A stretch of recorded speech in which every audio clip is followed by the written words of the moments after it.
परीक्षा पास करना आसान नहीं होता। फिर अगर आपका मीडियम हिंदी हो तो ये सफर और मुश्किल हो जाता है। लेकिन ऐसे में कुछ कैंडिडेट्स गंगा सिंह जैसे भी होते हैं जो जानबूझकर हिंदी माध्यम चुनते हैं और यह परीक्षा देने का निर्णय लेते हैं। जी हाँ, गंगा के साथ हिंदी माध्यम चुनने की मजबूरी नहीं थी। और तो और वो एक साइंस स्टूडेंट थे, पर जब यूपीएससी परीक्षा देने की बारी आई तो उन्होंने न केवल अपना ऑप्शनल हिंदी साहित्य को बनाया बल्कि हिंदी माध्यम से परीक्षा भी दी। आइए जानते हैं गंगा सिंह के इस फैसले के पीछे की वजह और उनकी सफलता की कहानी। नमस्कार, स्वागत है आपका प्रभात एग्जाम के हमारे YouTube चैनल पर। यहाँ आपको मिलेंगी सभी कॉम्पिटिटिव एग्जाम से जुड़ी महत्वपूर्ण जानकारियाँ, साथ ही डेली करंट अफेयर से रिलेटेड वीडियोस भी। अगर आप हमारे चैनल पर पहली बार आए हैं तो हमारे चैनल को लाइक और सब्सक्राइब करना ना भूलें। तो चलिए शुरुआत करते हैं हम आज के वीडियो की। गंगा बचपन से पढ़ाई में अच्छे थे और क्लास 10वीं और 12वीं दोनों में उन्होंने टॉप किया। उनकी शुरुआती पढ़ाई लिखाई बाड़मेर में हुई, जहां उनका जन्म हुआ था। दोनों ही बोर्ड परीक्षाओं में वे अपने स्कूल के टॉपर बने। इसके बाद शिक्षकों ने उन्हें साइंस स्ट्रीम चुनने की सलाह दी और गंगा बीएससी करने जोधपुर आ गए।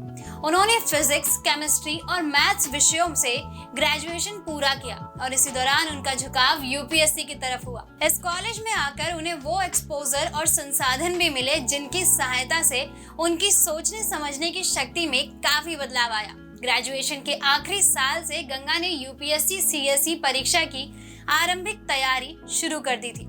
गंगा बताते हैं कि सिविल सर्विसेज एग्जाम के साथ ही उन्होंने यूपीएससी के और भी बहुत से एग्जाम दिए और साथ ही एनडीए और एसएससी की भी कई परीक्षाएं दी। यूपीएससी की विभिन्न परीक्षाएं देने से उन्हें इस क्षेत्र के पेपर प्रारूप का अच्छे से अंदाजा हो गया था। वे कहते हैं कि काफी एग्जाम देकर मैं समझ गया था कि यूपीएससी में किस प्रकार के प्रश्न ज्यादा आते हैं। कई परीक्षाओं में उनका चयन भी हुआ, पर गंगा की मंजिल सीएसई पास करना था, इसलिए वे लगातार इस ओर प्रयास करते रहे। गंगा ने 2 अटेम्प्ट दिए और दोनों में ही प्री परीक्षा पास कर ली।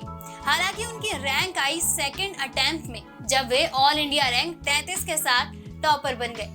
गंगा कहते हैं कि पढ़ाई के लिए सबसे पहले तो सिलेबस देखें और उसी हिसाब से अपने लिए सीमित सोर्स इकट्ठा करें। इसके बाद पढ़ाई शुरू करें और नोट्स जरूर बनाएं।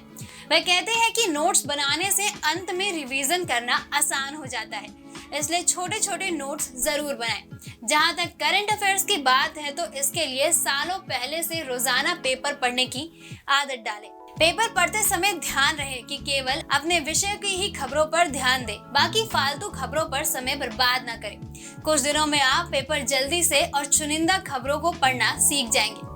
अगली जरूरी चीज मानते हैं गंगा एनसीईआरटी की किताबों को और कहते हैं कि संभव हो तो क्लास 6 से 12 नहीं तो क्लास 8 से 12 तक की किताबों को जरूर पढ़ें। उनका मानना है कि यूपीएससी में सीधे इन्हीं किताबों से प्रश्न आते हैं। गंगा कहते हैं कि हिंदी माध्यम में ऑथेंटिक मटेरियल थोड़ा कम है, इसलिए सावधानी से सिलेक्शन करें और हिंदी मीडियम के मटेरियल के लिए इंटरनेट पर कम भरोसा करें। जब तैयारी एक स्तर तक पहुंच जाए तो मॉक टेस्ट जरूर दें। इससे आपको अपनी गलतियों का समय से पता चल जाता है और आप उन्हें समय रहते दूर कर पाते हैं। इससे आपका अभ्यास भी होता है और वीक एरिया भी पता चलते हैं। इसके साथ ही पिछले साल के प्रश्न पत्र हल करना भी परीक्षा पास करने में मदद करता है। टॉपर्स के इंटरव्यू देखें और उनके दिखाए रास्ते पर अपनी जरूरत के हिसाब से चलें।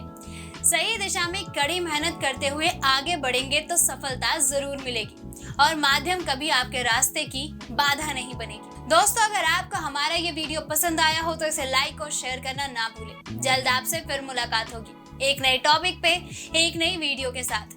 तब तक के लिए नमस्कार।